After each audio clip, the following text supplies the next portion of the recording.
Bonjour à tous, ici Amilo Otaku, on se retrouve tout de suite pour une nouvelle découverte manga, et aujourd'hui on va parler du manga Shutenzu Geto.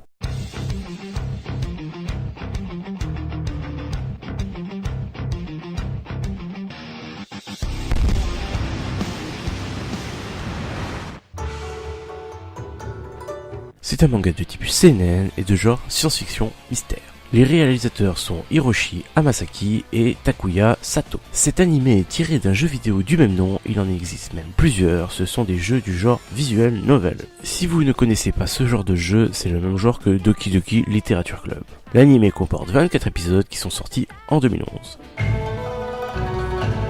C'est un univers assez classique qui se déroule à Akihabara. On suit un savant fou qui fait ses expériences dans son propre appartement. Rintaro Okabe, personnage principal, c'est un savant fou excentrique et paranoïaque.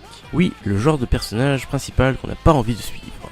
Mayuri Shina, membre numéro 2 du labo, elle aime créer des cosplays. Hitaru Ashida, surnommé Daru, membre numéro 3 et super hacker de l'équipe. Kurisu Makise, fille que croise Okabe lors d'une conférence sur les voyages dans le temps.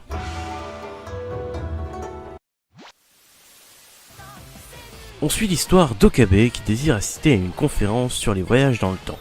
La réunion tourne mal et il trouve le cadavre de Kurisu dans le bâtiment. Il envoie alors un message à Daru en expliquant la situation et se retrouve dans une ville avec plus personne. Quelques secondes plus tard, il revient devant l'établissement en face de Mayuri. Il décide de rentrer au labo et voit que l'histoire qu'il a vécue a changé. La conférence qu'il vient d'assister a été annulée il y a plusieurs jours et un satellite s'est écrasé sur le bâtiment où elle devait avoir lieu.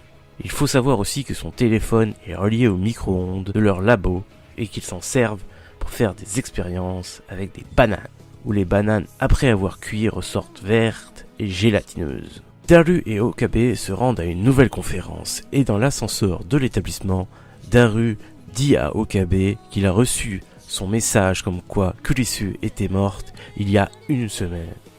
C'est à ce moment-là que l'ascenseur s'ouvre et qu'il voit Kurisu Makise toujours en vie. Que s'est-il passé? Pourquoi est-elle toujours en vie? Tant de questions en suspens que je vous laisserai découvrir en regardant ce manga.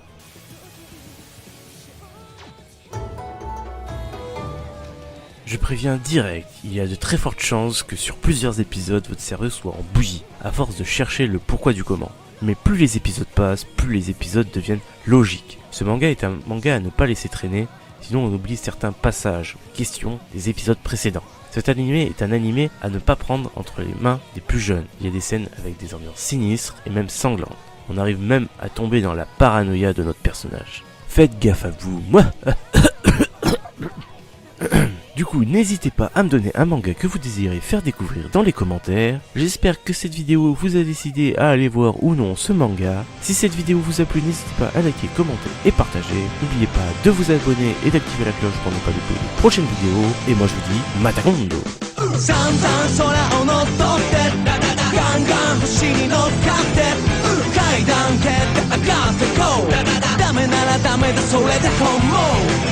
My best, so am I net 間違ったり時に勝ったりまだしみじみつな生き生きキビキビいけみせろ意地